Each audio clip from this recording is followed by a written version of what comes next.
And don't leave them and Bears. especially all the Bears fans. You rotten. Oh my God. Rotten to the core. Oh my God. Oh Lord. So how about them Cowboys? Yeah, how about them? And the Seahawks, I don't know if you saw because I have red zone. Seahawks, that game got so bad, the Seahawks are fighting each other. I'm serious. Two defensive players got into a fight. That's just how bad it was for the Seahawks yesterday. Oh, and them Bears. The Bears. Didn't that bounce off that boy's helmet? Oh, man. No, dude. This morning, Herm Edwards broke it down. Uh-huh. And I didn't realize this. When you see those Hail Marys, there's a defense for that. So what you're supposed to do is box out. And only one guy goes to the ball to knock the ball down. They had four Bears, and they hit the ball, but they didn't knock it down. They hit it up. Yeah. And old boy is just standing there because he had missed his assignment. He just standing there like, it's Christmas. Yeah, the ball just comes right to him. I'm like, because I thought the Bears was going to pull it out. Yeah. They had it, How man. about them Packers, man? Oh, man. Yeah, but we might be playing that song for us next week. With so Detroit. Detroit We got Detroit coming in. Yeah, man. But I'm going to tell you something, Keefe. Did I do that? that backup quarterback, man.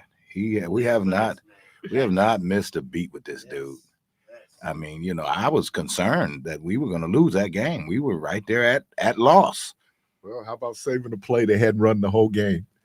And because I had kind of turned away. Next thing I know, the Packers in scoring position. Yeah. And how about the rookie? No, the rookie who had the presence of mind when he broke the line to go down. Yep, absolutely. That was, and then let me shout out Mr. Cooper. I don't know where they found that kid. That kid playing linebacker, Cooper.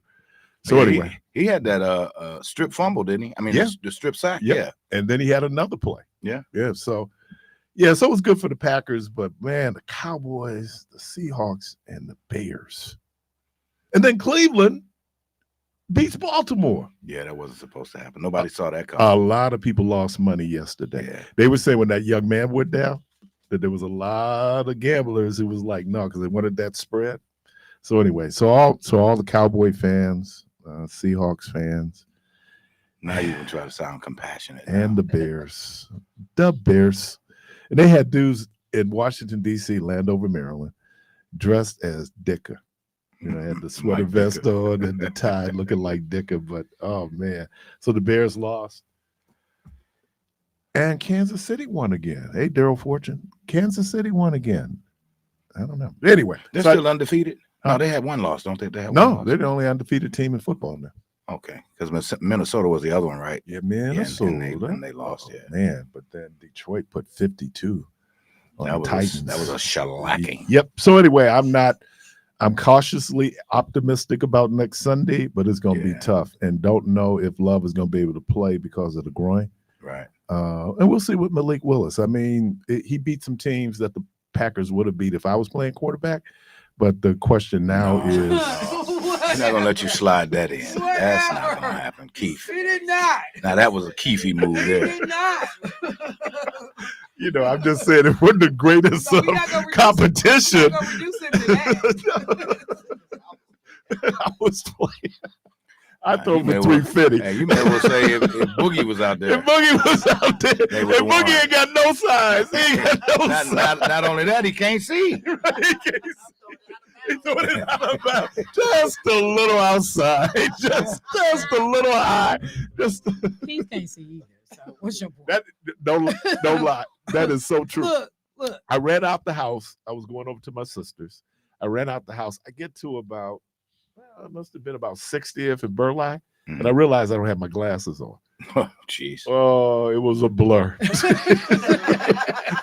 Should have been a blur the whole time. It was a blur. So I get out there and said, let me get home before dark because I'll be wrapped around a tree and y'all be sitting up here talking about, oh, Keith. And you be playing that. It's so Keefe. He's a good old guy. So you sound like you had a very exciting weekend. It was a really good weekend. Should I have her mic on? I'm just kidding. It's on. Whatever. It was a great weekend. I was just enamored by all the different activities with people in Milwaukee, because it was a lot of work on the ground being done to try to engage voters, get to the undecided, encourage people to follow through, make sure they go vote. I did get a text that school buses that I saw going to the voting location on Sunday was in fact sold to the polls. Excellent. And I think Micah was doing something. Mm-hmm. So Pastor Shaw and a number of folks were behind some of those buses we saw. But yeah, it was a lot. I told you, I was telling everybody I was with your niece this weekend, Parris. I am so my favorite niece. Whatever. I'm so well. I struggle with Parris because Lakeisha is her favorite. Oh, but I'm her sorority sister. They've been buds. Yeah. They've been buds. Lakeisha is her favorite. They some little partners in crime. I'm just her sorority sister. Yeah. And so, but I was very proud of her. Very proud. Speaking over at Marquette this weekend, she did a great job along with her undergraduate sorors. So yeah, it was good. It was good. Michelle, you spoke to speaking. I missed. I got there a little late. I saw you before as you were leaving. But I'm told that Carvey spoke this weekend.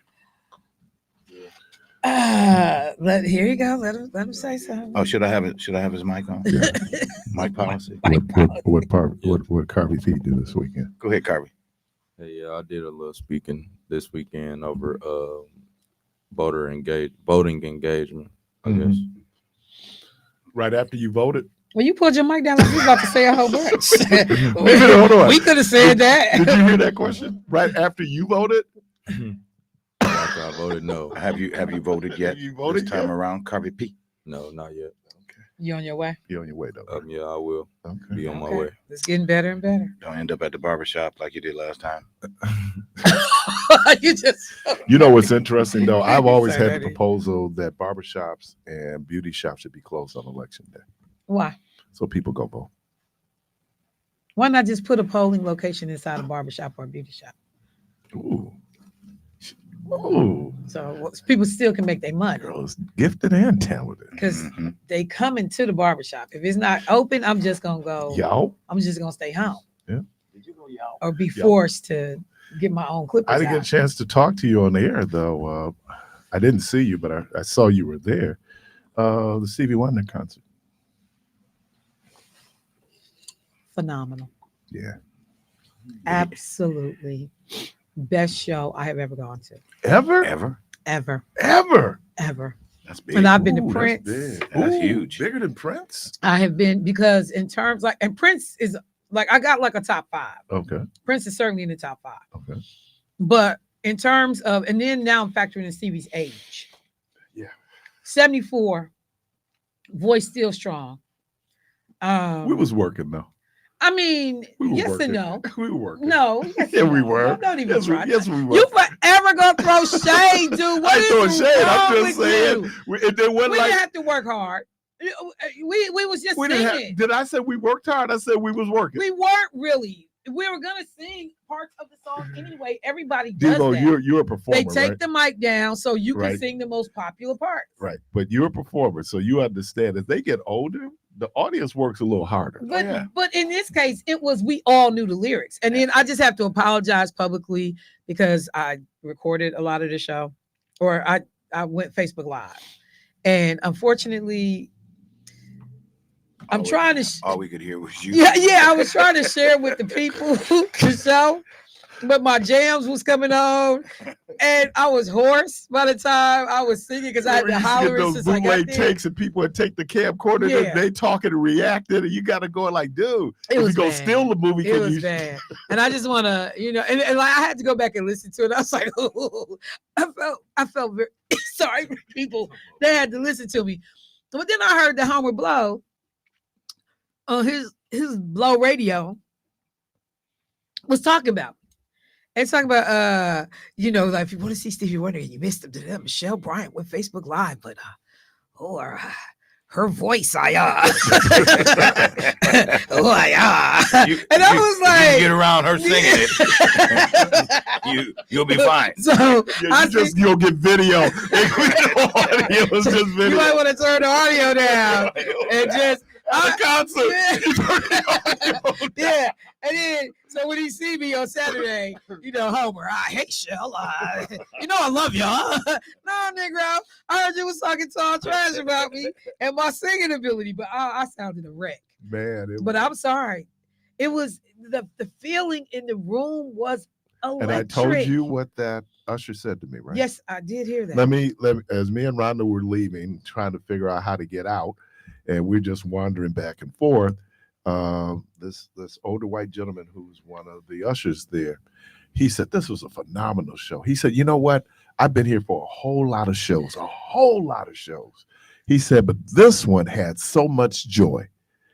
And people came in dancing. And there is, I don't know who this one black lady is that's an usher. Well, they had a whole hour. Well, I mean, get right. They had a whole hour to get right. You are such a shade thrower. I hate you. Anyway, there was a usher who was seating people on the floor. Yeah. And this black lady. Is that? Oh, that's the one to put me in the wrong seat. Oh my God, Jesus, I can't stand you. This black woman, she was dancing and moving and grooving. She had people as they was walking up. It was so infectious. I don't care who it was. It could have been the crunchiest looking old person, whoever. Like, no, they're not gonna dance. Everybody danced when she went to go get them to take them to their seats, and these people just partied, coming down the aisles like you was getting set up for the party. Let me say this to my European brothers and sisters. Oh, here we go. Okay, let's see where this is going. When black people stand up at a concert, we stand up and we party. Some of my European brothers and sisters just stood up. Like, dude, if you're gonna block, at least dance. Yeah, be partying. Be partying. Just stand up. What are you standing up for? And you already on the floor. Right. So you already got good line of sight. I don't know if it's too pun intended. I don't know if it's too soon. Stevie can't see you. So. It's always too soon. You and Jermaine ride out.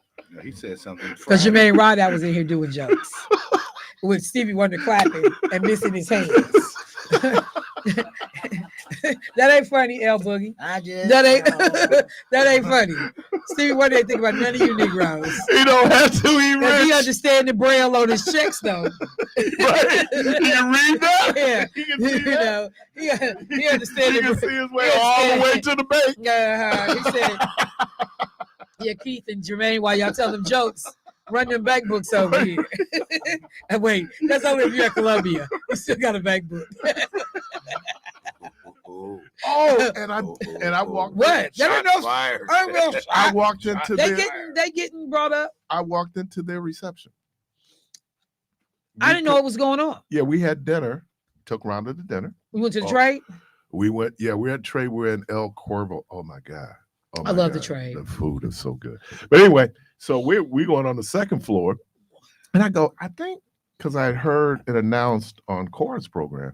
Oh, they're gonna have this thing. So yeah, I hadn't even heard about it. So we running up on time. We got a reservation at 6:45. Rhonda gets there and starts talking to Romeo. Yeah. And her and Romeo. And I'm going, then she go, well, you should have brought me over here. She sounded like Mouse. You know what I'm gonna do. But yeah, that you had a chance to see them get up. It was a lot going on. The trade is so beautiful. It really is. Oh my God. I absolutely adore it. Want to get the call? I want you to hang around just another minute because we're going to talk about somebody. Okay. Good morning. Good morning, Keith. That was too soon. What was too soon? About our queer people dancing and Stevie not seeing us. Oh, that's never too soon. I thought you was talking about the Stevie Blind jokes. My question was, as far as the party, what would you rate Frankie Beverly and the Maze party over Stevie Wonder party, or was Stevie Wonder better? Oh, Stevie Wonder, no question. I mean, even back in the day, I have seen Stevie Wonder 4 times. Stevie Wonder rocks. Okay. I've seen him when he was, somewhat in his youth. I see him now. Michelle is on point. His voice was good. And then the band. I mean, come on. The band was. I'm still going on over 10 violin players. Oh, yeah. I think when I went back and looked, it might have been 11 or 12. Right. Who was the winner over Frankie Beverly? By the time I saw Frankie Beverly, he had lost his voice. Well, I've seen Frankie Beverly probably about 10 times. Yeah. Now, I'll throw somebody in where it's going to be a party, and he's on the stool. George Clinton. Charlie Wilson. Charlie Wilson. Yeah, Charlie Wilson. You gonna party? Yeah. Keith, did you get a chance to vote? I heard you missed Washington Library at 60th and Capitol. Did you get out and do it? Oh, I had voted. We had mailed ours back. I was taking my godson. Oh, you mail voted. Yeah, okay. I took my godson, and so. Thank you. Oh, you're welcome. Yeah, I took my godson, and so. She was through with you, man. Thank you. No, I don't care about you took your godson. That's enough. I'm not offended. Thank you. Bye. Is it up? Is it up on the scroll, Carby?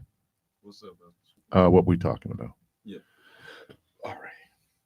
You've all heard me mention on these very airways that from time to time I watch. He's trying to use because he's super old. Technical language. You got it on have that scrolling for me, Carmi. He's super old. It's like when the IT people come down trying to fix your computer, telling you all this. Yeah, was that enough? You looking at them like, dude, I don't know what you're talking about. Fix the damn computer. What's your IP address? Hell, I know. 2815. No, not that address. Man, yes, it made me think. Yesterday I was with a guy. I said, man, I'm trying to download this app for you that you need.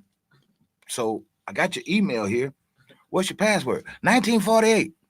I said, not the one to get in the phone, man. What's your password? I ain't got no damn password. You do have a password. 1948. That's the only password I got. No, it's not. So needless to say, he didn't get that app. Why you acting all mad? Yeah, I mean, old people, man, It's just like old people. They be trying to be modern and what stuff. Are you? And, I mean, write it down. Write down the They password. modeled up to 1999. If you go after 1999, anything after 1999, they did what? Yeah, they ain't use the flip phones no more. I think it's because having worked in the phone store, right? I used to do that for people. Hey, right. Okay, I'm setting your phone up. Okay, here's your email. Here's your pad. Put that in your wallet. Keep up with that. If you ever get a new phone, all you got to do is pull this out, sign in on that new device, and all your stuff is going to come back to you. Do you think they do it? No. Nope. So that's why I get a little worked up. Clearly. Well, why would you think they would go do it? I guess the problem with them is with you. I'm trying to help them. And that is why I have Apple products. I just give them my phone and I walk away. Maybe. I get it back and everything is done. So anyway, as you all know, I do mention from time to time I watch religious porn. And what religious porn is. Yeah, Carby face is like. Please elaborate. Can you say porn and religion in the same? I just did. Good. Carby said, please elaborate. So I watch from time to time Jimmy Swaggart Ministries. That's religious porn. Oh my God. it Yeah, you need to take a bath after. It sucks you in with the great music. And then as Michelle say, then they kill you with the message, right? So there's a Mother Louise Colcroft was gone home to be with Jesus. I remember going by and visiting her a few years ago. And she had Jimmy Swaggart on. And I pointed out, I said, he talks about Barack Obama. Like a dog. And she said, I'm never going to watch him again. So she stopped watching him. So I've been hollering on Jimmy Swaggart Ministries, on particularly Donnie. And I was... Donnie whom? Donnie Swaggart, his son. Okay. And his mother has a show called Francis and Friends. Excuse me. Called Francis and Friends. And Donnie is her subject matter expert on everything because I guess Donnie went to college. I used to get my mother upset. I said, Mama, we like Francis and Donnie. So you listen to these folks, and oh my But your God, mama ain't stupid. yeah, my Anyway. mama got real offended. Exactly. And so Donnie Swaggart, never to disappoint, last Sunday decided that he was going to preach a message going after particularly Bishop J. Drew Sheard and the Church of God in Christ. I guess J. Drew Sheard is supporting Kamala Harris. And he, Donnie Swaggart, started his statement with, I guess, I know you're going to call me racist, because you are. And he then went on to say how the largest Black Pentecostal denomination, its leader, is supporting Kamala. He didn't even say Kamala Harris. He said that woman. And then he went on to say they're unleashing the very evil from the pits of hell because Kamala Harris's support of same-sex marriages, Kamala Harris's support of LGBTQ rights, and other things. And he said, we're unleashing hell because of her support. And he went on and on and on and on. Here's the thing. There are Black members of that church who sit in that church, have sat in that church, and listen to them basically defile. So what happened? Well, Freddie Haynes, the great pastor Freddie Haynes, Houston, Texas. I'm trying to think the name of his church in Houston. He then responded. And he was most recently over Push. Push, right. Rainbow Push, and then And stepped down. He responded. And he said, this is amazing. So you can support a man who has been married and divorced twice, married 3 times, has cheated on all 3 of his wives, has paid a porn star to be quiet about an affair he had with her. I'm assuming when Melania was pregnant with Barron, and go on and on and on, and you have no problem supporting him. Donnie Swaggart. But here's a bigger issue, because Donnie Swaggart, there is another gentleman, I think his last name is Bishop Wooten, who's running for either the general board or he's running to be the presiding bishop. He is Donnie Swaggart. He wore Kamala Harris out. And I was telling Michelle, when you start talking about this percentage of Black people who might be supportive of Donald Trump, understand that there are some religious leaders, Black religious leaders, who are supportive, who are in very influential positions. Now, if J. Drew Sheard can be supportive of Kamala Harris, then, and here's what they're doing. They're not saying they're supporting Trump or Kamala Harris. What they do is throw out what they think are religious reasons to oppose or support a certain candidate. Right. It's amazing to me. Because people talk about progressive agendas, regressive agendas. People talk about going forward versus going back. So you can hear all the coded language to help you understand where. And then people will also step outside of those roles and say, look, I'm speaking as Bishop so-and-so, the individual. And I get to do that. I understand, that my endorsement or my support of a candidate can influence people. But they are also willing to concede, some of them, that I individually have a right to support whoever I want to. Mm-hmm. I don't have the right to do that from the pulpit. And you infer from that what you want. But the thing I just can't, and that was the point I was trying to make earlier on my show this morning, is that folks are willing to forego everything that we understand and believe to be right, morally just, all those things that we talk about, because you're trying to move a particular or specific agenda. And in some cases, is the agenda just racism? Like, what is it? How do you sit in a faith position and everything that goes with that, but then stand up and say, but this is my dude? And then, or I'm only willing to talk about Kamala Harris in some of the most vile and the strongest language. Incredible. You would think that she literally was Hitler, the Right. way they talk about her. And that rally at Madison Square Garden, I don't know if you mentioned it, but Charles Lindbergh, I didn't. Go back ahead. in the 30s, Oh, the the German, 1939. the German Bund, Yeah, I said and they would have these rallies, and that's what that rally looked like. So if people, when they ask Vice President Harris, does she think that Trump is a fascist? Yeah. Yep. Go ahead and sit on the mic. Is this mic Let me on? get it first. Okay. Yeah. Okay. Yeah, and that's the old Madison Square Garden, but this Madison Square Garden, and he looked at it. And look, I ain't mad at him because obviously when Kamala Harris, now what they don't do is they don't do concerts at her show, right? They don't have performers come out to actually do a performance. Yeah, I saw Beyonce was with her Saturday, Right. in Houston. So anyway, for my Black religious folks, and I agree with Michelle. First of all, I'm still trying to understand why we have such an issue with a woman's right to choose, because that's something that's an The individual Michelle choice. Obama speech this weekend. Did you get a chance to hear it? No. You have to go back and listen. I know I'm going to play excerpts from it tomorrow, but Michelle Obama did what people never do in talking about a number of the issues that women face, but in terms of health.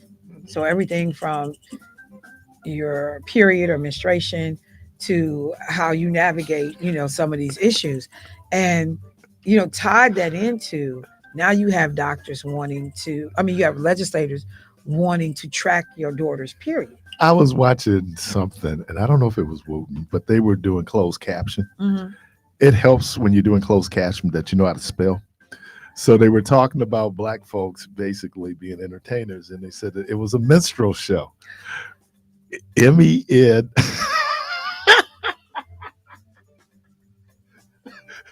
Minstrel is spelled M-I, but they had MENSTRAU, a minstrel show. Oh my God.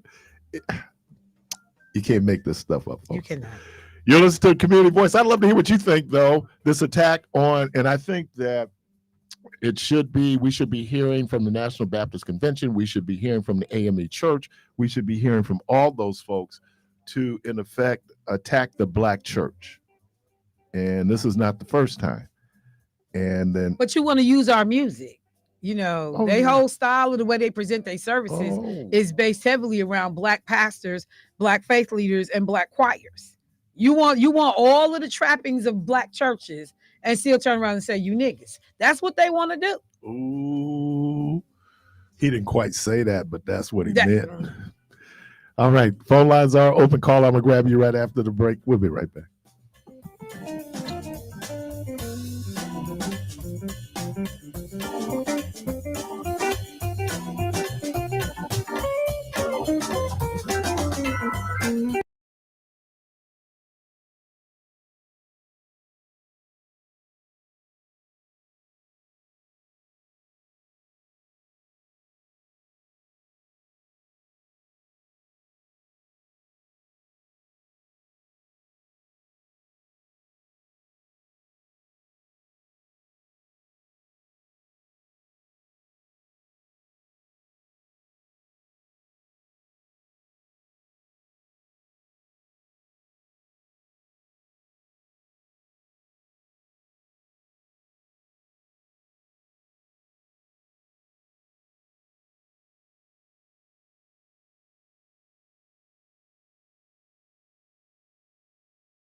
All right, welcome back to Community Voice. And man, we got my guy here, L Boogie. That's my man. I'm gonna tell you all something. He's 12 years old, but he got. I be going, man. Where you get that one from, man? You do great tribute to school, old school, bro. I appreciate that. Thank you And so I'm not much. talking about the people who do not. I mean, you mind them, man, dude. I appreciate you. Thank you, man. Call him up to the program. Good morning. Yeah. Oh, there we go. Hello. What's happening, man? Hey, how you doing, brother? I'm good, brother. It's been a while since I spoke with you, though. Yeah. I've been taking care of climbing out of a hole. You know, have to learn a new life. One leg less. I can't lose a step. I hear you. What's up? Right. I was calling to speak to somebody and to send a shout out. One, does anybody know? Wow, why I get a brain cramp? Mr. McClutson, Silas McClutson, aka known as Milwaukee Slim.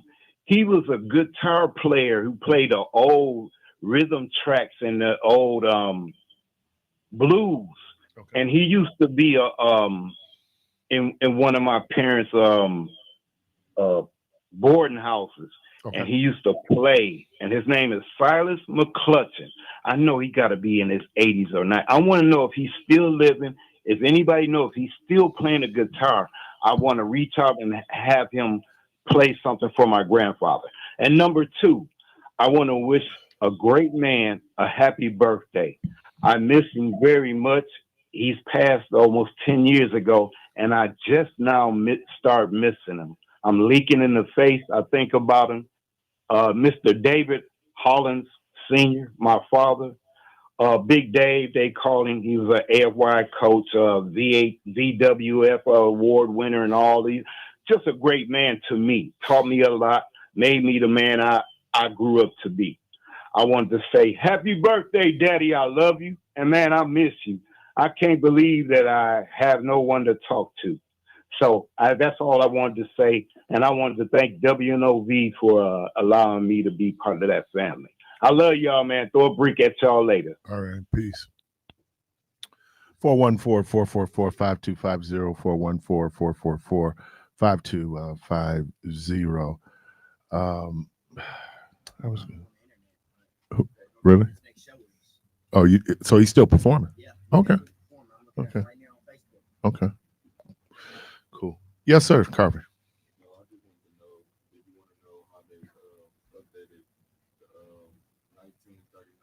Nazi rally at the Madison Square Garden. Yes, please. It's some information on Wikipedia. It says that under the legacy section, it says on October 27, 2024, Donald Trump held a grand rally in Madison Square Garden that featured speakers making various racist and dehumanizing remarks. The event was compared to the 1939 Nazi rally by Hillary Clinton and Tim Walz. So basically, they compared it to that. Yeah, because that's the first thought I had when he wanted. First of all, he's not going to win New York State, so it is not in terms of electoral votes going to benefit him. Now they are saying that maybe some of those suburban districts that might be kind of purple, it might switch one way or the other. But anybody who's a student of history and understands the fascist movement and what that is. One of the brothers at church yesterday was explaining to me how Hitler was able to take advantage of people at a very low point. After World War I, Germany's economy was decimated. They had to pay war reparations, and then after World War I, going into the late 20s, early 30s, we had a depression. And so Germany was in bad shape. Hitler came in and offered false hope, right? When people feel like everything around them, they will look for the Messiah. Black people are looking for the Messiah. And so anytime you have an oppressed people, this is Keith's political theory, is that only oppressed people need a savior. if you save, you don't need a savior, right? Because you safe. But this idea, and so we look for that, and I think that sometimes it can happen because now they're playing on some pretty basic emotions: your fear, your insecurity, and your prejudices. Tammy Baldwin has run for U.S. Senate. I think this will be her third time running for U.S. Senate, running for re-election, second time. Never in the past elections had her sexuality ever come up as an issue. People said, well, no, they didn't come out and say, no. They did the dog whistles. And so there is this commercial that they keep running because it must be effective. That's what they're looking at, how people respond to that commercial. This is why Tammy Baldwin was up 8 points in August, and Tammy Baldwin's only up about 1 or 2 points now, because her opposition is playing to people's fears and prejudices, right? And those are powerful emotions. If we like to believe, oh, when people go and vote, they're doing it because they've sat down and did all the homework and did the research, that's not how it works in any place, right? And so people go on their response, I said their sensual response to what they see. He's an attractive candidate. She's an attractive candidate. They're an eloquent candidate. And then we'll get to policies. And because look, for many people in the Black community, Barack Obama represented something. One, the come up of a Black man. Two, it was a point of pride that people wanted to get out and vote. And because he won, because if Mitch McConnell had his way, he would have only been a one-term president. In 2012, he was reelected again. Well, a lot of that. Now, it wasn't just Black folks, because obviously we're only 13% of the population. But one of the things I found real amazing, I was watching a documentary on hillbillies, right? And I have a very special place in my heart for hillbillies, because my daddy was a hillbilly. What are hillbillies? These are people who primarily live in Appalachia or the Ozarks. These are mountain people. My father's folks lived in rural Appalachia, right? And so in this, there were 3 older white gentlemen speaking. They were retired coal workers and coal miners. And the one older gentleman began to talk about Obama, right? He was going to go through all the prejudices that people have. And the other dude stopped him. He said, nope, He said, Barack Obama was good for us. He said, nothing else, healthcare. And the fact that we have healthcare and we have people here dealing with Black lung. And so he was talking about, and then when you go through and do a deep dive into the numbers and the data, people would be surprised how well, relatively speaking, Barack Obama did in rural parts of West Virginia, rural parts of Kentucky, right? Because those people are poor. Those people are poor. And Barack Obama, that Affordable Care Act, people talk about, oh, you got the 10 things that you get, all the things, pre-existing conditions. But what it also did, because Kentucky was a recipient of it, it expanded healthcare where people were building clinics. And when you build clinics, then that's employment. And then when you have an employment source, then you have all the ancillary benefits, all the businesses that support that particular business. In this case, we're talking about healthcare.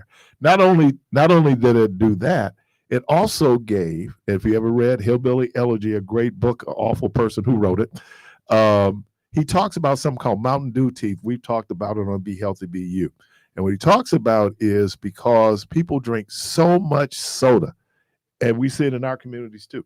People drink so much soda, and particularly Mountain Dew, it rots their teeth. But it rots your teeth, and what a lot of people have not always put together is that your dental health can impact on the rest of the body. So there are people who have heart disease because they had poor dental health, right? So expanding that to people, because, our stereotype of hillbillies is they don't have teeth. Well, in some ways that's kind of true, just because of their diet and other things and lack of access to dental care. I know when Julia is on, she talks about back in the day how we used to go down to Marquette's Dental School. And you got a free cleaning, and you got what was it? Fluoride? because I never that be on your taste for in your tongue for the next 2-3 days. So this idea that Barack Obama was bad for white folks is probably not true. Not probably not true. It's not true. I don't need to qualify that. And which gets us back to, but then, like I said, if you watch Jimmy Swaggart Ministries, Donnie was wearing Obama out. And the people, those po people in Baton Rouge, those po white Cajun folks benefited from social policy. Here's the other thing that I think Republicans have always been very good at. Republicans have been very good at making you feel bad for something that you earned, right?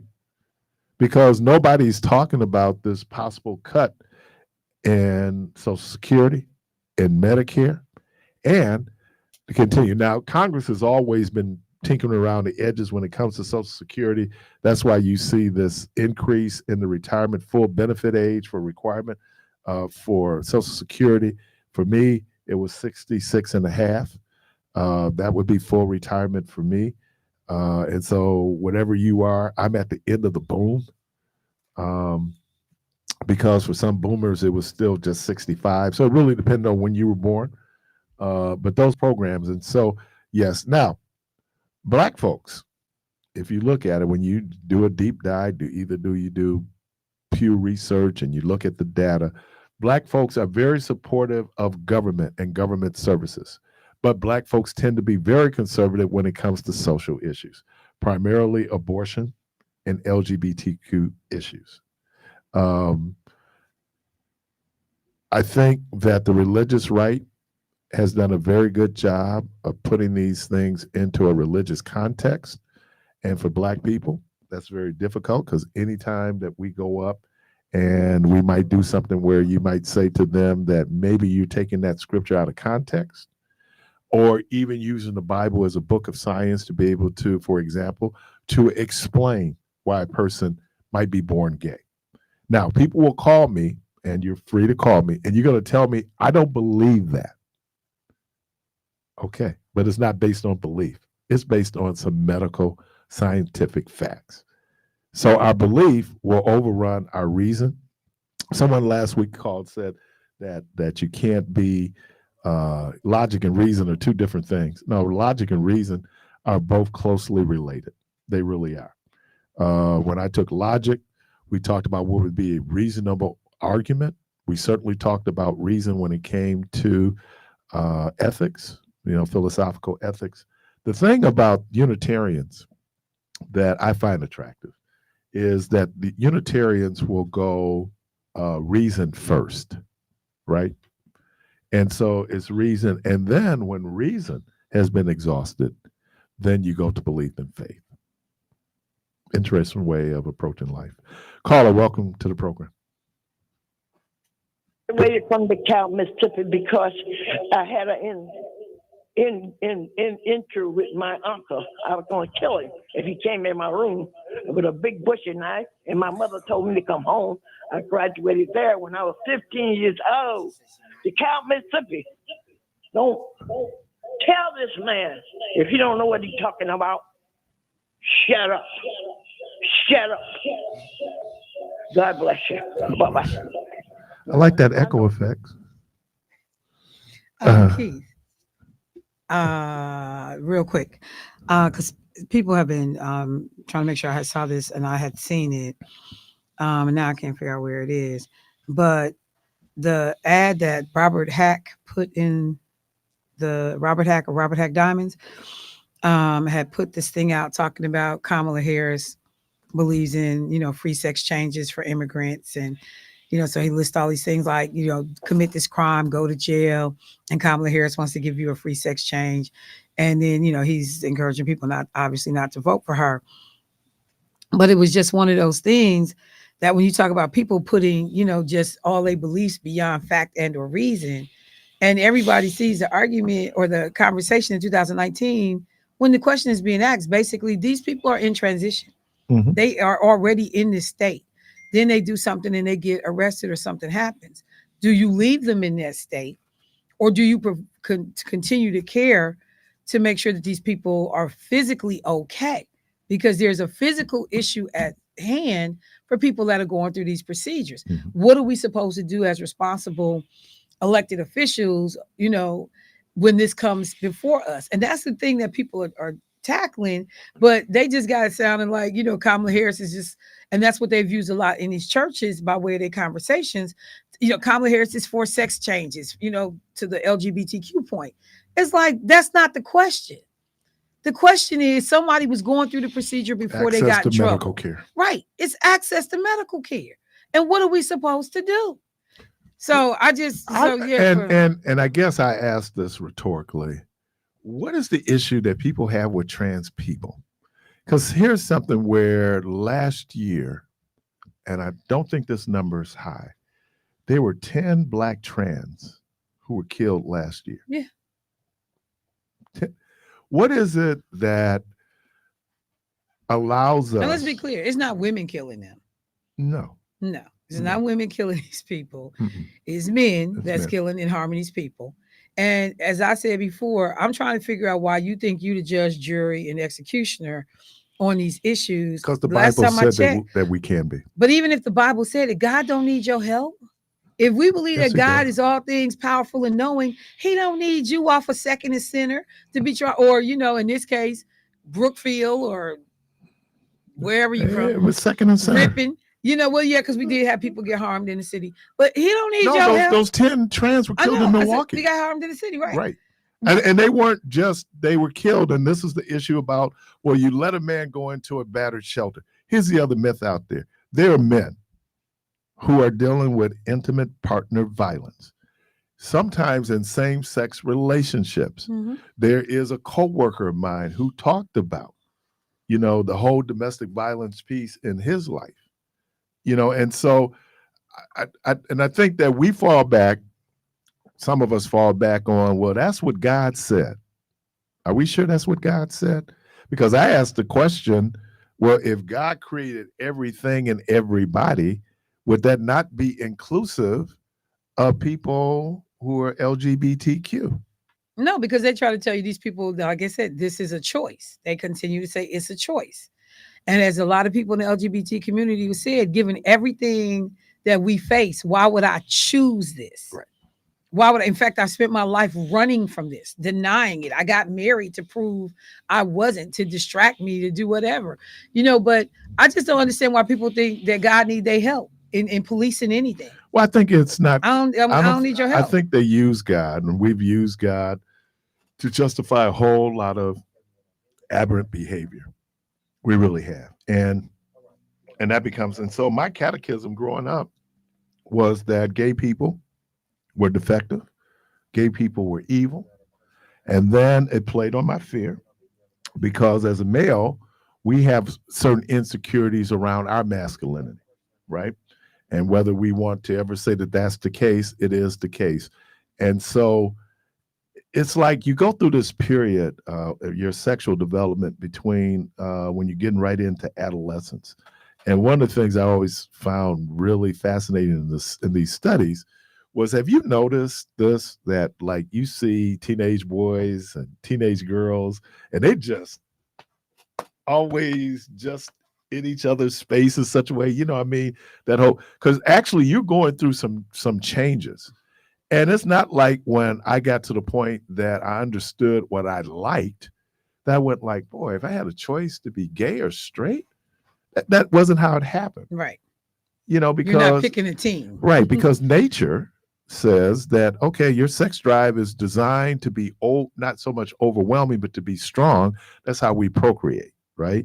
Now we've gone in and mitigated that by coming up with contraceptives, right? Which then helps women, and thank God for that, because women can choose when they want to have children. But they can now. Huh?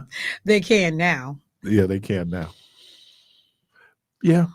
But my mom and them, that wasn't really an option. Right. They couldn't before. Right. We got the right. And then now there are people interested in removing that right. Yeah, and I understand the conspiracy with the QPs, that this is driven by white males fearful of white folks becoming a minority in America, and so they need more white people to have children. Maybe that's driving it. Or there's a great deal of ignorance that's being exploited. Because isn't it interesting? Some of the most conservative members of Congress might have 50% of their staff as gay Mm-hmm. and lesbian. Mm-hmm. And we're not even going to talk about the church. Right. Because the church has no problem taking money from their gay members. They have no problem letting their gay musicians be musicians and choir directors. But my frustration always is the same. How we elevate one thing to be more of a sin and a crime than something else. But it's usually what I don't do. Yeah, because the same, situations where we have pastors or priests messing with congregants, messing with children, we just don't still run into that same level of hate and disdain and volatility around these issues. But I'm like, so you got a pedophile priest and we just gonna move him to another church, and we ain't even gonna warn the church that they are going to, that this individual has done these things. Or, man, great documentary. I think it's either on Prime or it's on Netflix, on the Boy Scouts. Mm. And it is suggested that the Boy Scouts were created For that purpose. just for that purpose. For that purpose. And I have yet Right. to even have that Right. conversation. Going but back to that's sick. England when yes. Yeah, that it was created for that very purpose, to give that kind And of we're so access. trusting. Not No, for the church, for just the- for individuals that were interested in pedophilia. pedophilia. Yes. Because you got unfettered access. Right. You get to take folks out on camping trips and do this and that. Don't nobody question that, because it's men taking out men. Hey, and if you're in a situation where you don't have that male presence in the home, Right. that's welcomed, right? Because we believe that it takes a man to teach a man how to be a man. Wrong and right. I mean, that it many of us, especially as Black men, have found ourselves in situations where we might have not had a male presence in the home. And if it was in the home, sometimes it wasn't in the best of situations. We were talking off air last week, and I'm going to do it again. I had the village doctors in with me, and we were talking off air about the things that we're exposed to in our households. Right. What kids see. We've seen domestic violence in our households, right? And it might have been, as my wife said, that if the cops come and you won me, it would be domestic violence. If she won, it was a fight, right? That happens. But then we do have abuse going on in the home. Black folks never, because we don't want people in our business. We never talked about that uncle who was molesting nieces and nephews, Right. to the point that the family go, don't be going around Uncle Billy. Or I had a situation, and it happens in plain sight. On my block, my old block, there was a family, and the older brother had been molesting his sisters. He come over and regularly do it, all four of them. We had no clue this was going on. But then when you're looking at them, there's something, because of the abuse, because we don't talk about it, Mm-hmm. because Black folks in our own little crazy way like to feel like somehow we're religiously and spiritually superior. No, we're human. And all those trappings of propriety and all those trappings of respectability, we're dealing with the same human issues every other human being is dealing with. So we need to have those conversations. We need to be watchful. I told folks, I get scared. I told you this. I get scared when I see a grown dude got 5 kids in his car. Now, it might be perfectly innocent, but we have instances where it was not, right? And so then you have young people who are scarred for the rest of their lives. They're traumatized. And as I was taught at the Alma Center, that which is not transformed is transferred. And then you take it, hurt people. And so we gotta, and I think that's why we have to have a scientific medical conversations around issues of sexuality and issues of sex. It's so moralized to the point that, I know I used to have someone used to call in and they used to say lust, that was lust. It didn't feel like lust to me. It felt like love to me, right?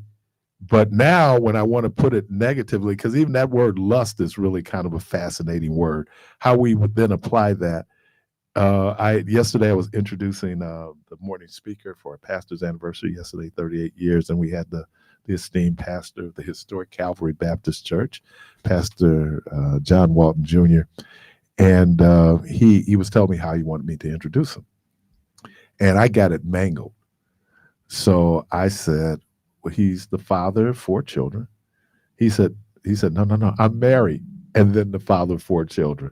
And I go, yeah, but that ain't always how it works. Because some of us kind of got here. I'll never forget my good friend Harold Nero. When I was a freshman in college, I played with him. We played basketball. He took me over to dinner at his house, and I've seen all his wedding pictures, and his daughter is in all the wedding pictures. And I'm going, is that your daughter? Because in my mind, I don't know where I got that from. Like, we got 3 daddies in my family. It was just kind of like, yeah. So you go to weddings now, and the kids are in the wedding. Yeah. And so this idea of where we had in these homes, I thank God for grace and for protection that I was never abused, but I had friends who were, to the point that some of them committed suicide. So I think we have to have a scientific data. And then for us, as we get older, we ain't hearing nothing new. Look, even though all reason and logic says it should be done this way. But that unwillingness to separate faith from the public sphere, that you get to believe and have your values the way in which you choose. They don't get to spill over to everybody else in this country or world in some cases. Right. And particularly when you start talking about the use of public and private dollars. Now, we can all figure out a way to justify spending public dollars to pay for private parochial education, religious education, X, Y, and Z. Oh. But the minute anybody implicates that some public dollars are going to be used for something that my religion says I need to disagree with, then everybody want to raise hell and start talking crazy. Oh, no. But just like Kamala Harris, I don't know what her personal beliefs are about the LGBTQ community, or does it matter?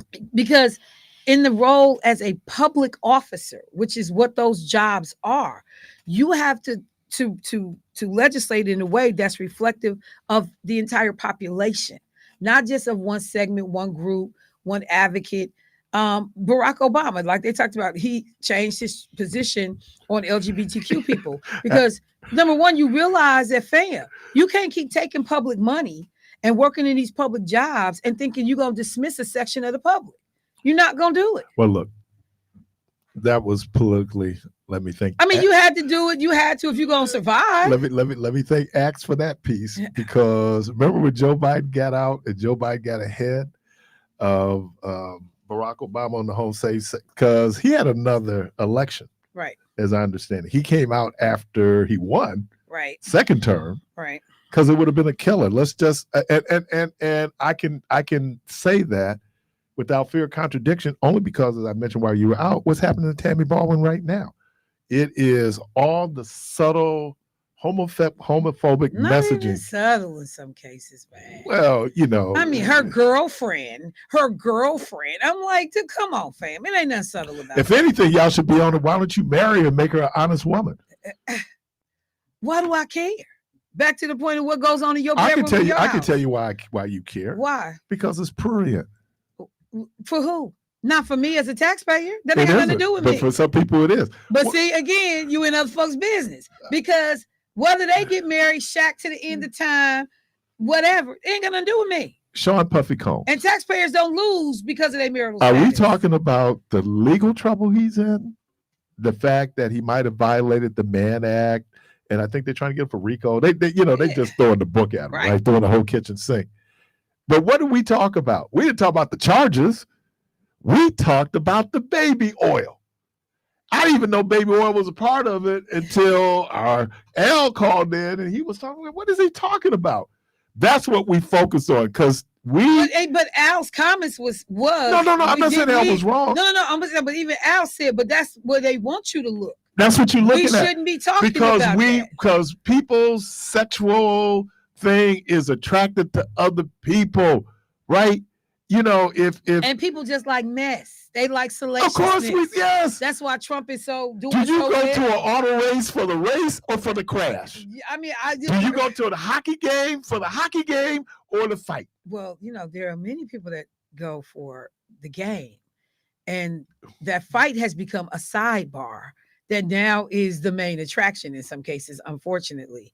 But I'm sorry. If you wanted to sell out a game back in the day, North Division and King at North Stadium, what are we going for? I know not to fight. I know you're not going to tell me that. No, I don't believe it. Telling you, there's some folks there could care less. You went for the fight. Fun. No, you did. You went for the fun, the fight. I don't know what kind of people y'all are. You didn't have a rival? Not one that I chose to fight. So y'all never fought your rivals? We didn't fight with fists. We fought with excellence and performances. We whooped their butt on the football field or the basketball court. Did you hear that? We killed their cheerleaders. We fought with excellence. That's right. Well, what if you lost with your excellence? Then that just meant we would come back later and whoop them in something else. But we fought. They didn't like that. I don't know what kind of Happy Days rumbles y'all was doing. I'm telling you, we didn't have night football. Rumbles. We didn't have night football games for many, many years in Milwaukee. We did down south and in New York. Because y'all was doing excellence. We wasn't on that. We had a football game. Was on we was on a football game. Y'all was on some and you'd always hear, yeah, and that's we might have lost the game, y'all but we won the fight right now because y'all know how to act. Hey, I'm just saying, it was the world, man. No, it was not the world. It was y'all. We didn't do that. There's a whole lot of cities. Chicago. We didn't do that. Chicago That's got to Midwest foolishness. Chicago got to the point that they didn't even have fans at basketball games. We did that too. No, they didn't have fans at basketball games. We came close to doing that here in Milwaukee. We did. Who could get in? They were letting a limited number of people into the games. Why? Because y'all don't know how to act. Real simple. Y'all don't know how to act. Who the hell is y'all? You Midwest. So you're telling me all through the South? We ain't do it. All through the South. And you never had a rivalry game where there was a little bit of an altercation after the game. Sometimes in the game. We didn't do it. We didn't do it. That's square. You can go to a football. And don't Google me and fact check me. As a matter of fact, I would just tell you how pervasive it was. Whitefish Bay and Shorewood would do it. And they were suburban schools. So you see your racism showing up? What? You see your racism? How was my racism? It was so pervasive. Even the white folks did it. Yours, because you made it. You made it expected from us. You ain't nothing. Yeah, it was expected from us. You was a racist. You are a racist. And on that, I'm leaving. Can you bring me my sheet hood, please? Caller, welcome to the program. Good morning. Good morning. I just wanted to say maybe some of this stuff will stop with the priest if they allow him to have a family. Because think about it. You're asking somebody who's human to live a certain life. So maybe that will stop. And then the thing is with this. I never could understand, especially with religious people, why they are so fascinated and have such a fetish on what these people are doing. Keep in mind, they are human just as well. And we all know when we pull those pairs and there's everything else down there, STDs, outside babies, and all that things, but they choose to focus on something that has no relevance. I think personally, they probably was mad because they wasn't good enough to make the cut. Hey, Al, and nobody yes. I'm reading Don Lemon's book right now. I Was Once Lost. And I'm also seeing this. They're doing a thing on Aaron Hernandez, the football player who killed the folks, ended up killing himself for the Patriots. And one of the things that Don Lemon said, and even you saw this, is that religion attracts people because maybe if I get close to God, this truth of mine will just go away. You know, like that. You remember that? I don't know if you ever heard this, pray the gay away. You know, where it doesn't work that way. Here's the other thing. If you're a pedophile, why wouldn't you then want to be a priest? Because priest gives you unfettered access to young people, and people are not going to question you because you're a priest, right? They can't believe Father Keith did that to whomever. So I think that that's what really attracted, you saw X number of pedophiles that might be attractive. Mount St. Mary's University has a seminary attached to it. And there was obviously X number of gay men there who were training to be priests, right? And if you ask them, because Catholics believe that celibacy is a gift, right? That is a gift from God. The reason why priests are celibate or they have the celibacy rule has nothing to do with that gift from God. It has everything to do with what you just pointed out. If they have families, the church will then be responsible to take care of those families. And part of what happens with a father or even a mother now is inheritance rights. So then it becomes issues with property as it relates to the church. So if we don't create children, right, then we don't have to worry about that. So it's a little bit, there's some reasoning to the madness. But I saw this going to Bible school that there were men there who were gay, and you could tell just even from conversations of actions, they weren't feeling very good about themselves being gay black men. Well, see, the only person who can make you feel good about yourself is yourself. Right. But when you look at the psychological warfare that's put on people, that's why they feel that way. But they don't say nothing about these pastors running around here with these chicks with these sticks and these silicone breasts. And they sit here and talk about procreation. And a good friend told me, ain't no fornication and no creation coming from the mouth. So that's why they sit here and push this rhetoric. But at the end of the day, pull them pants down and you will see a whole lot of cemeteries with a lot of skeletons. So I tell people, don't do orientation, do people. The only difference is between them, they do themselves out in the open, but those got to hide behind. So let me ask you this question. Do you think it's how we have been taught about sex that's part of the problem? I think it definitely is, because they don't give the secret in the Christians that they told their daughters, well, for instance, I don't want you to get pregnant, let that man stick you in your brown round. So that was the myth back in the day. Also, they don't talk about when their daughters was out there, great-grandma used to make that bucket of solution and make her sit over it so she won't bring home no outside babies, or take that whole hand of that Vaseline and stick it right up that kuka, because everything take up so she won't bring home no babies. So you can send your kids away when they get pregnant, but everybody knows she did up everybody in the neighborhood.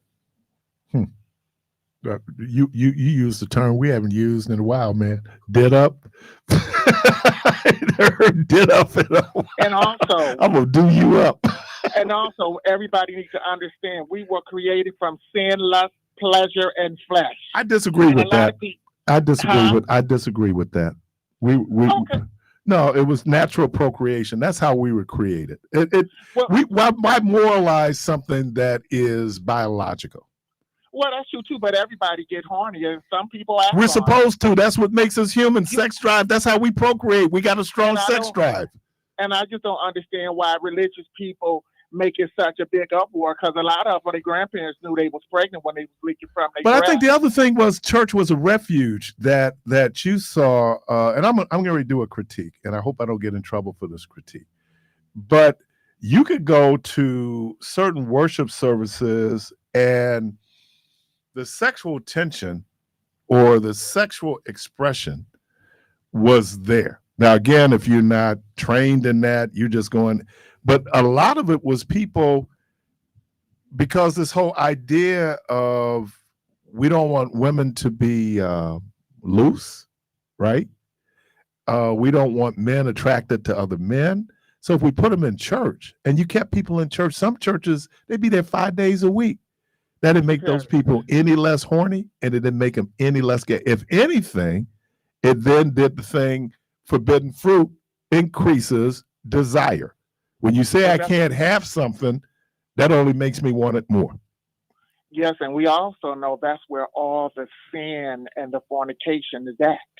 That's why that woman is always sitting in the frontier with no panties on, because they know everything What is church good is in that? the hood. That's all. That's a whole lot of them churches, but more majority of the sin and the outside babies happens in the church. And one of my best friends lost their virginity in the church, in the basement of the church. And I said, "Why did you do that?" He said, "Because the cat called and Jesus told me to take it." Yeah. Oh, real talk. When I found out that people were having sex in church, it blew my young little mind. But then once I became an adult, I began to understand people get it all where they can get it all, right? I understand it. I'm not saying it's right or wrong. I'm just saying it happens. But I think that, and what we have discovered is with all of that, the thing that you hate the most still exists, which is There you crazy. go. So, all right, Have a man, good appreciate day. it. All right. All right. Caller, welcome to the program. Hey, good morning to you, brother. I want to ask you a question, big brother. Is if a man rapes another man, or a man rapes a boy child, is he homosexual? It depends. But let me say this. Hold on, brother. Why I say it goes depends. to another man and he raped that boy or raped that other man, is he homosexual? I will tell you again, it depends. During ancient times, rape Man, we talking about 2024. Listen, Meech, you asked me a question, let me answer the question. All right. During ancient times, raping men had nothing to do with homosexuality. Raping men was a humiliating act. That's how you vanquished your opponent. Now, the person could be gay, the person isn't, because rape is violence, is sexual, is sex. Sex is the weapon used to perpetrate violence. It is not based on sex drive as much as it is based on power and control. Power and control, right? That is what rape is. So it doesn't matter if it's where that person is on the sexual spectrum. We're talking about a violent act. That's what rape is. So it doesn't matter. What makes it violent if you just coerce the person into it, or you're forcing somebody to do something they don't want to do? That's what makes it violent. Is that a violent act? Yes. Okay. Listen, brother. For some reason, you don't want to put the perspective where it belongs. If a woman rapes a little girl or another woman, is she a lesbian? She may or may not be, because when you start talking about things, we know what sodomy is. We know what. Well, we don't. Sodomy. First of all, sodomy doesn't exist legally in this country anymore. Thank God. So sodomy doesn't exist anymore. So you don't find it. There used to be sodomy laws on the book. Sodomy. The act of sodomy could be masturbation, brother. Well, it can be whatever it is, but a person, however, but you're talking two different things, Meech.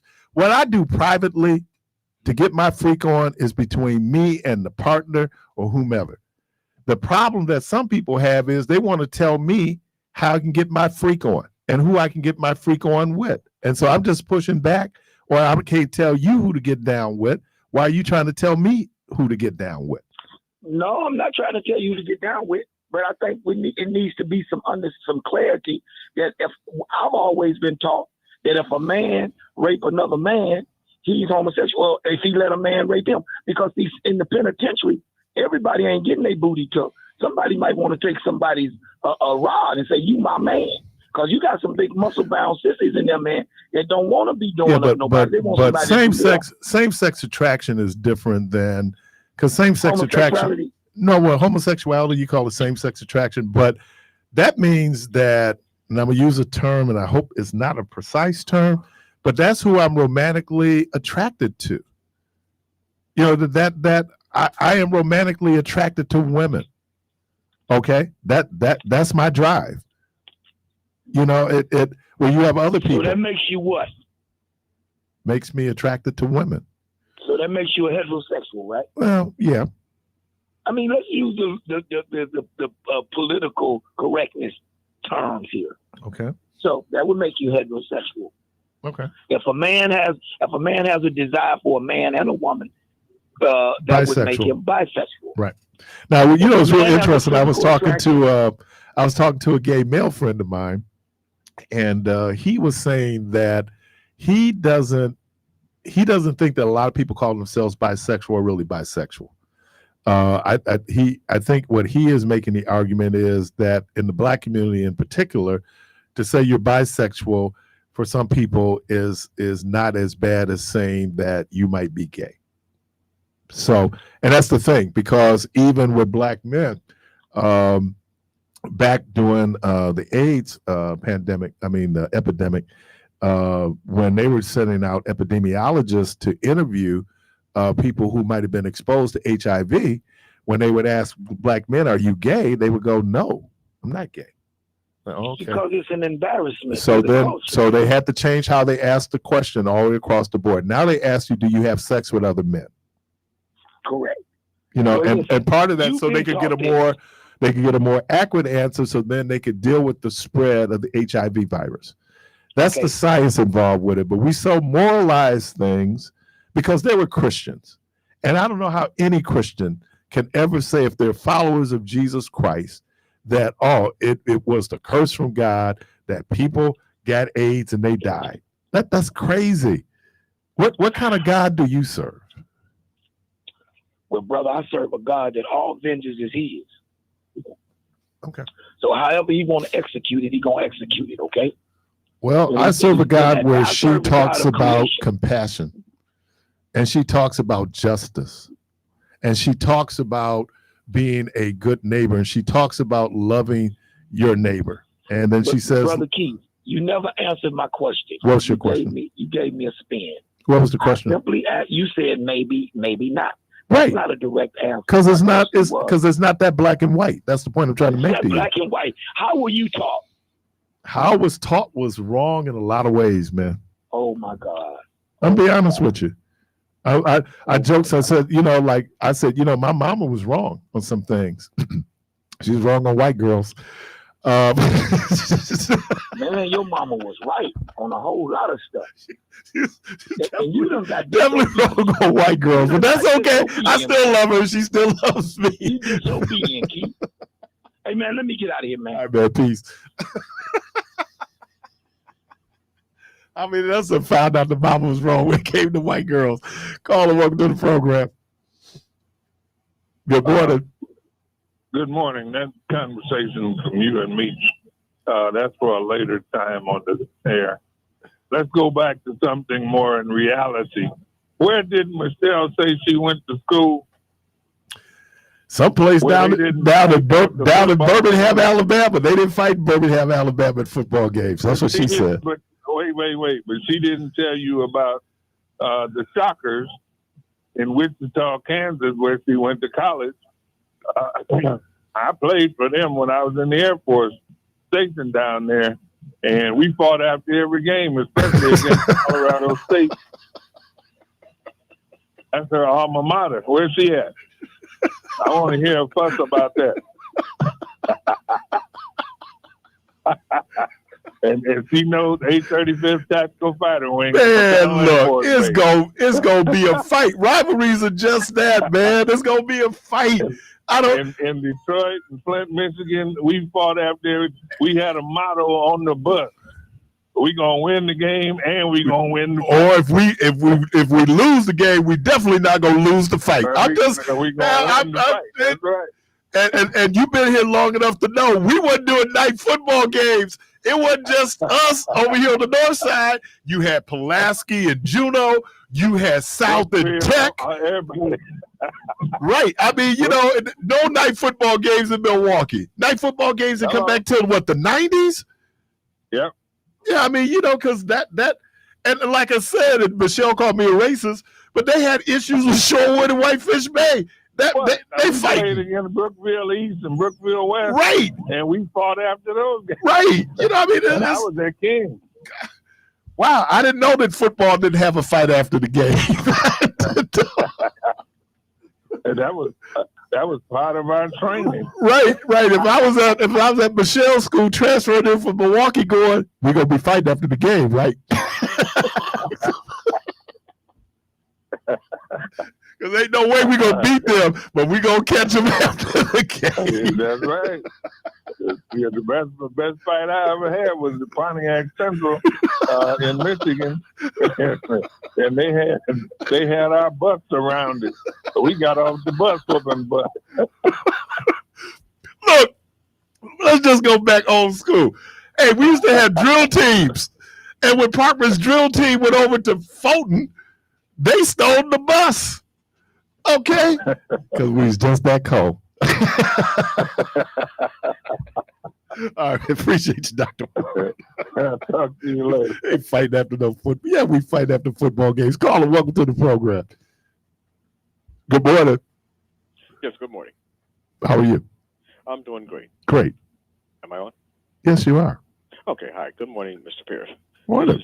This is Jermaine Reed. Who? Turn this up. Who? This is Jermaine Reed, Bertha Jean's baby boy. Hey, what's happening? Hey, all is great, man. You all are having great conversation today, and I wanted to be able to interject a few things. Please do. Please do.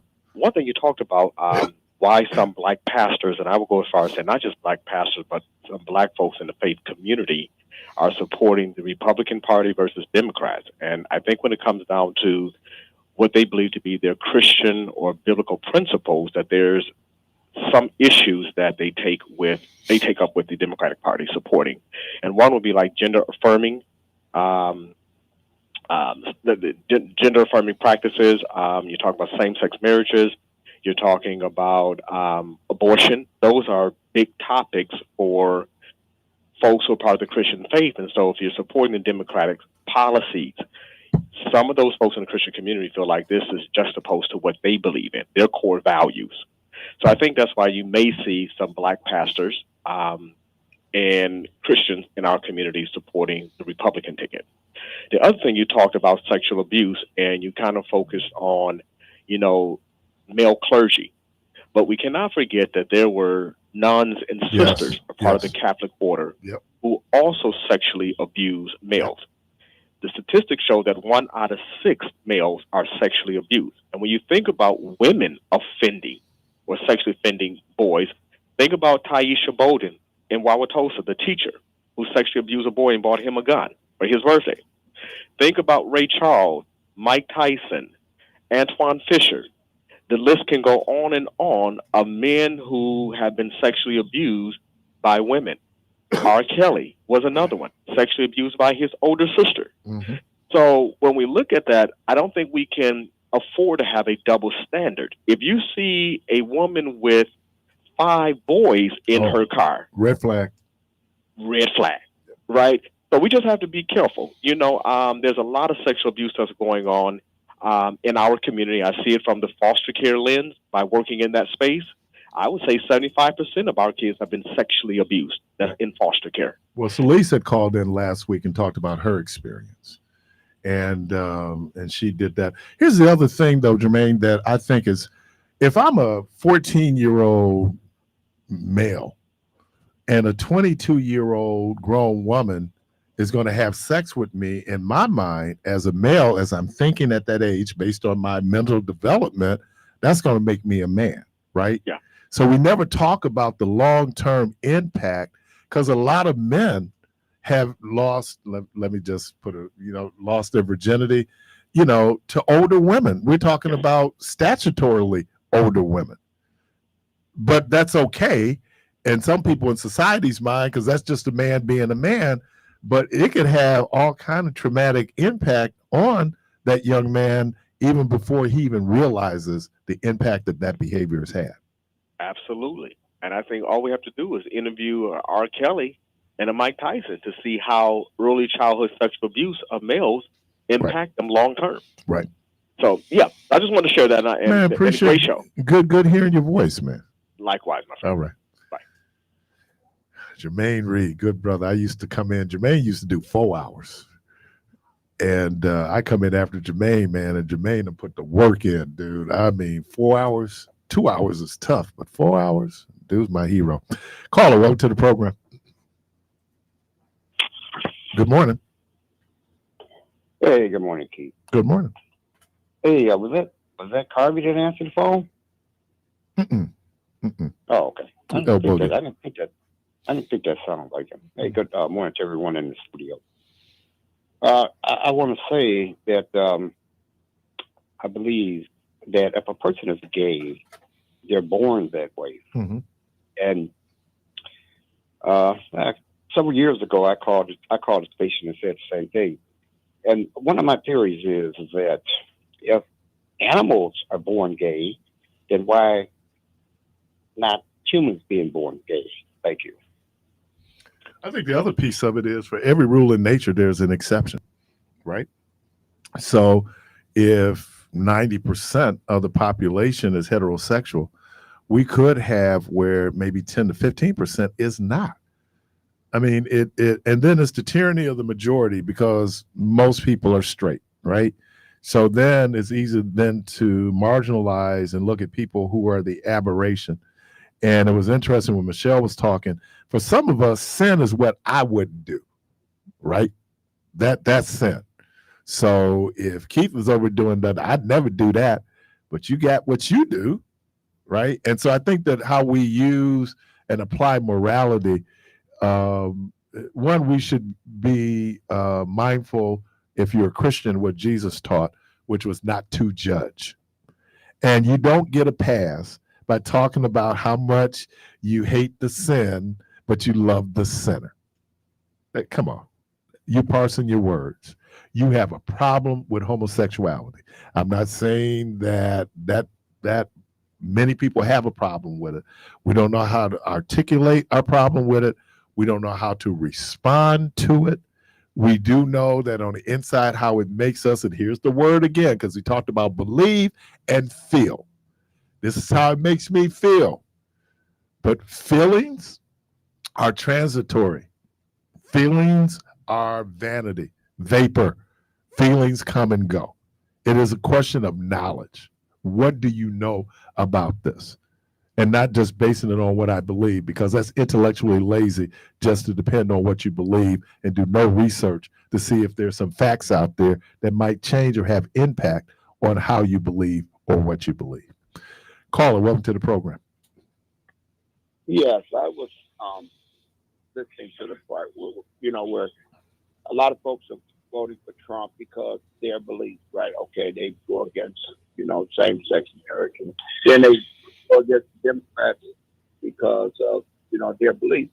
Okay, but let's talk about this part where, in it all, Trump party is so dark, it's racist, it's so much there that even if I don't agree with everything with the Democrats, but you look at the other side, it's so racist. How can you even wrap your mind around this situation? I was talking to a guy recently, a white guy, and I asked him a question. I said, can you show me how to be a Trump supporter? And the first thing came out of his mind was this woman stepped her way to the top. I said, hold on, sir. Yeah, I said, how crazy that sounds. I said, wrap your mind around what you're really saying. How many times this woman had to bend over, lay on her back or bob for apples? I said, you look at that. I said, you wrap your mind around that. It sounds crazy just coming out your mouth.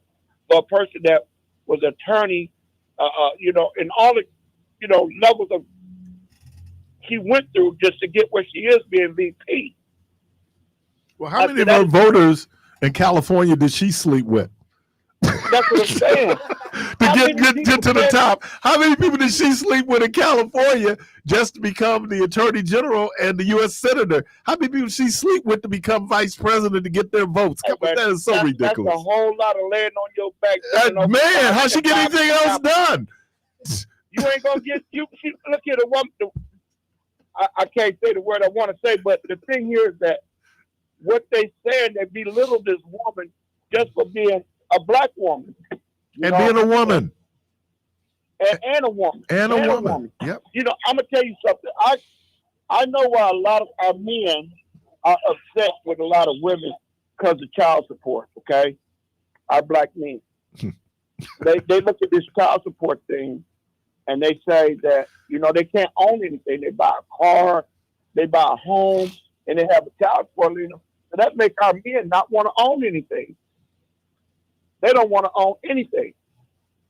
So they upset with women because a lot of women are prone. They want that check. Because they got to feed those kids. But they got to feed them kids. But hold on, sir. I know men that's willing to feed their kids and putting out for their kids big time. Right. But that woman wanted from the mailbox or to her account. Okay. She cares less in what he's doing, and he's doing it all. Okay. I know a young lady personally that her man live in the house with her, bring his whole check home, and she still got him on child support. And them the only 2 kids he got. Well, he can fix that. Yeah, he can. You can fix that. Can I just throw this in just because you talked about the lien. You talked about the lien, right? If you don't pay a re-energy bill and they get a judgment, guess what they can do? They're gonna They can do a lien. They can put a lien on All the lien does, and it's really interesting because all the lien does is says that if you have any assets, right, that those assets are going to go to pay off that debt. Now, I think what happens and I've spent about 13 years doing this now. What happens is, for a lot of reasons, first of all, the primary group of people who are impacted by child support are poor people.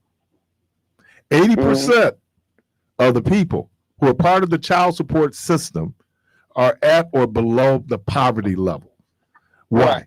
Because in that instance, a referral is made from a public assistance agency to child support in order to get back. So that's the government, not her. Not her. Right. It's not her. But see, the way they got it set up, the government, and the way it is, but just like the young man, I'll say it again. The young man and the young lady said in fact, and I asked her, why do you keep him on child support? And he walking around here angry all the time. And she said, because I want my part of the money. I said, but his whole check comes to the house. His whole check comes to him. I said, now, if he go out and buy a car, if he's $10 late on child, they're going to put a lien on it.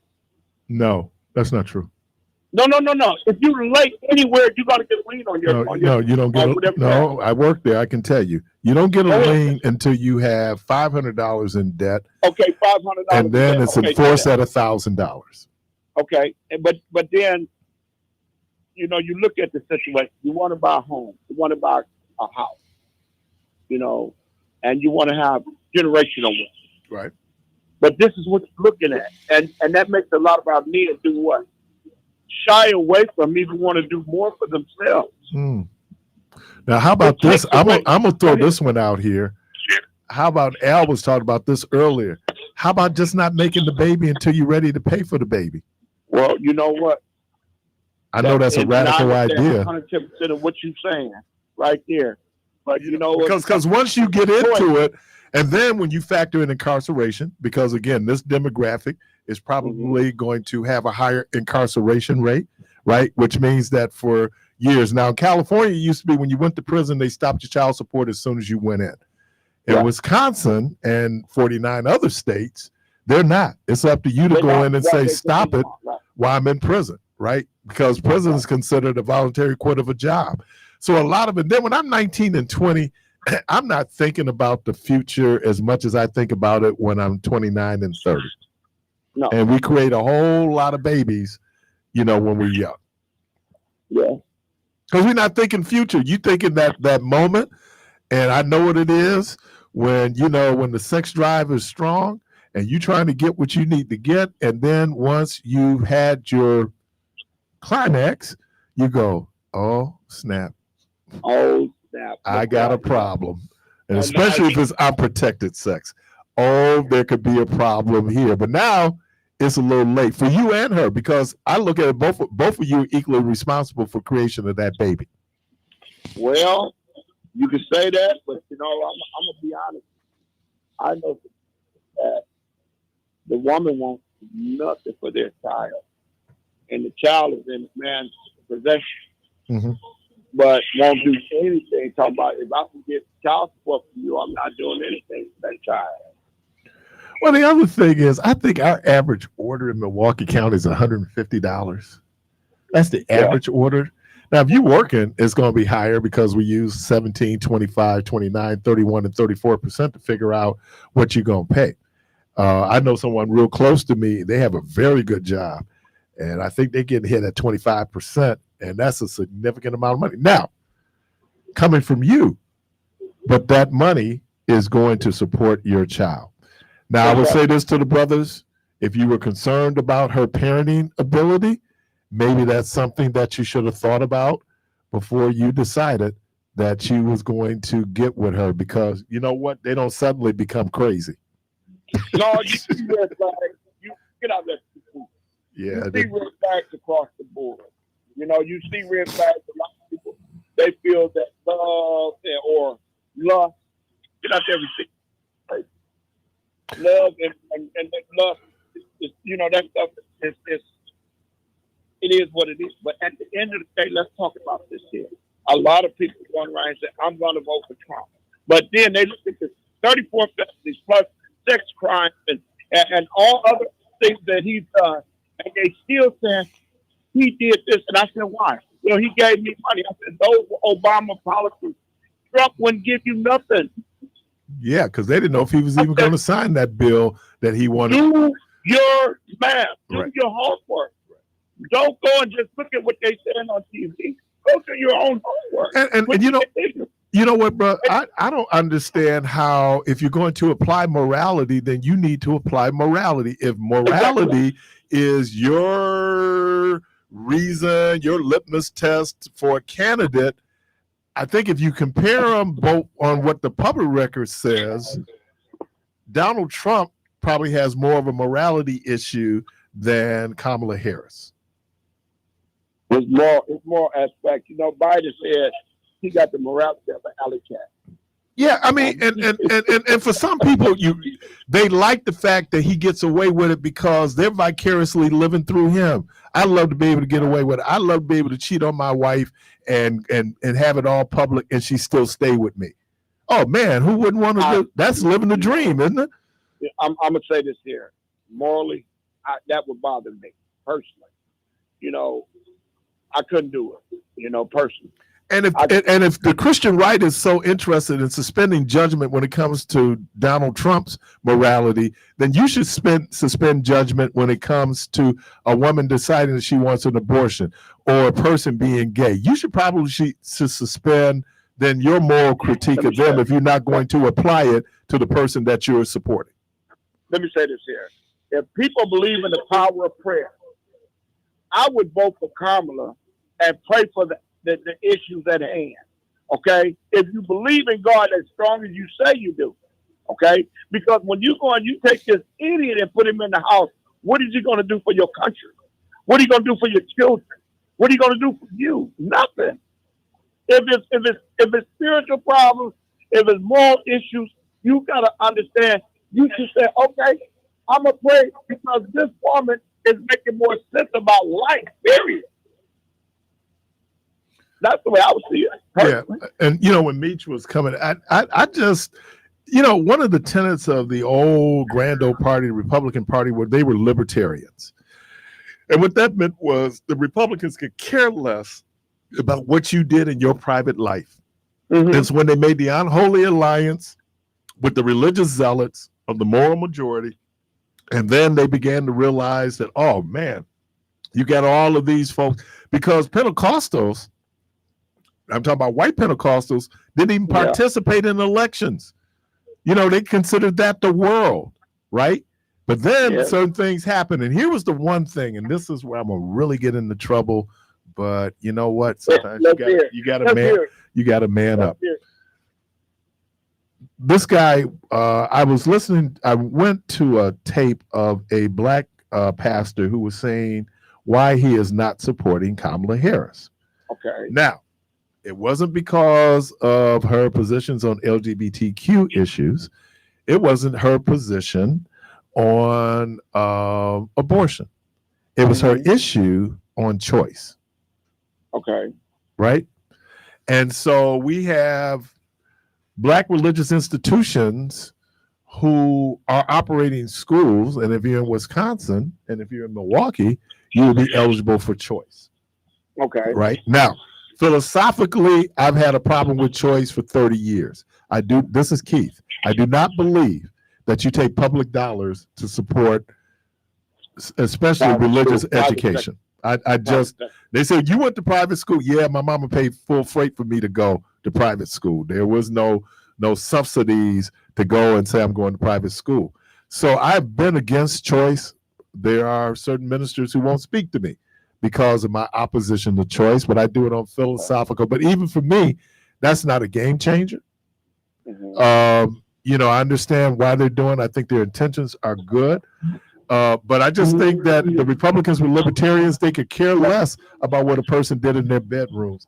And now we've gotten into people's bedrooms, and that concerns me. Look, now let's say this part about choice, okay?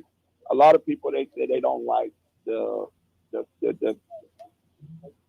school. They don't like the schooling, the public schooling, cookie cutter way of education to the African American people, because that's mostly, if you go to Nicolay and you see their curriculum, or you go over here to Tulsa East, whatever, and you see their curriculum, but then you come in Milwaukee and you see how little they really teach, or what they teach, or they'll teach you that President Lincoln was all that for us, which he wasn't.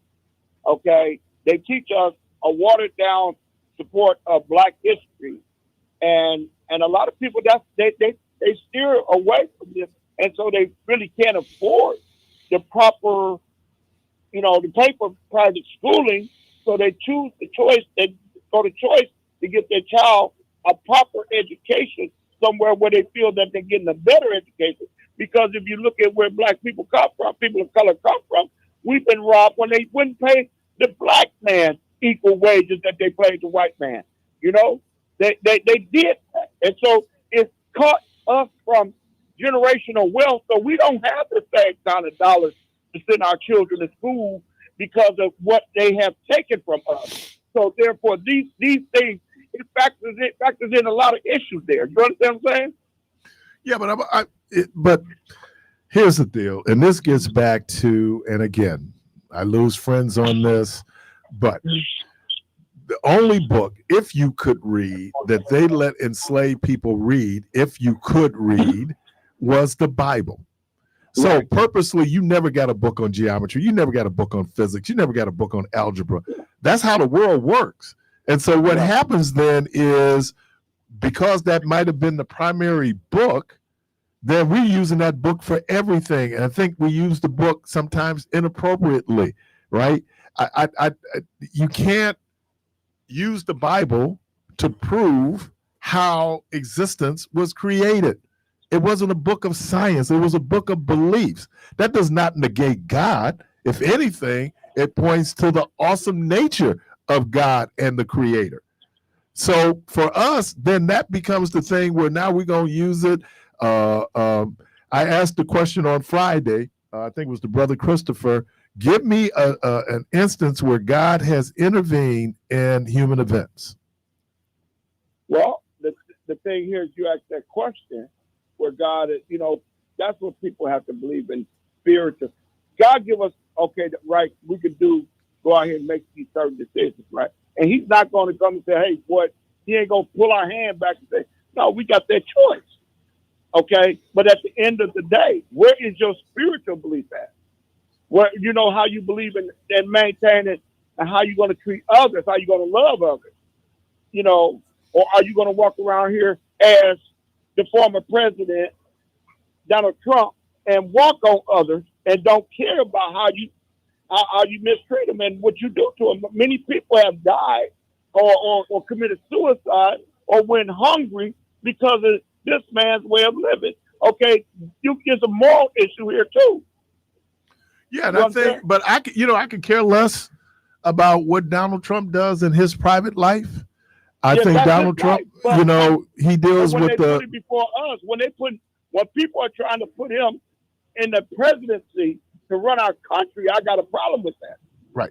I mean, because Bill Clinton was a bit of an alley cat, but he was a pretty good president, sans the crime bill and the Welfare Reform Act. But other than that, so what and look, if it gets your attention, it gets your attention. But you hear people say, we gonna pray about it. Okay, pray about it, and let's see. Unless you get your butt up off the couch and go and vote, what did that prayer do? Put foot on the prayers. My daddy said, put foot on the prayers. There you go. If you're going to sit there and get on your knees and then get up and just stare at it, what are you doing? No, you got to have the faith to go out here and be able to go out here and do it. But I think that's what we've been taught. And it's amazing how we've been taught about deferred gratification. I used to be a college recruiter. And when I would go into black schools, primarily black schools, I had to talk about deferred gratification. What does that mean? Because I think you and I are probably close in age. When we came out of high school in Milwaukee, if you were a man, what could you do? You will go over to A.L. Smith and get a job, right? Got to get in the industry. A.L. Smith, right. And they looking at me like, dude, you ain't making no money now. Like, I'm going to take 4 years off, but in the long run, I'll be able to make money. It's deferred gratification. What they tell black people, defer your gratification when you get to heaven. Right. You get it all when you get to heaven. Unlike myself, I knew when I came out of school where I was going to be. My dad had already molded me into being a business person. You know? So it put me in an area where I already knew that I was going to be wealthy. I already knew that I was going to be able to help others get there. I already knew where I was going. I knew who I was going to be at a young age. So that's different from a lot of people that's out here. So I had a mama and a daddy at home, and both of us, they taught us all how to make it perfectly. But I thank you, sir. All right. Appreciate you, man. All right. And again, we talked about Donnie Swaggart. You go to YouTube, you can see the tape for yourself. Don't go to the music first, because if you go to the music first, they're going to get you. But yeah. White folks telling us, and I don't know if it was Dr. Freddie Haynes who pointed this little fact out. He said there wouldn't have been a need for a black church if the white church had not been so exclusive. You're listening to Community Voice. Let me thank El Boogie. Carvey, thank you. Michelle, thank you. Listeners, we thank you. The good Lord willing, creek don't rise. Hope to talk to everybody tomorrow. And as always, go from this place in peace.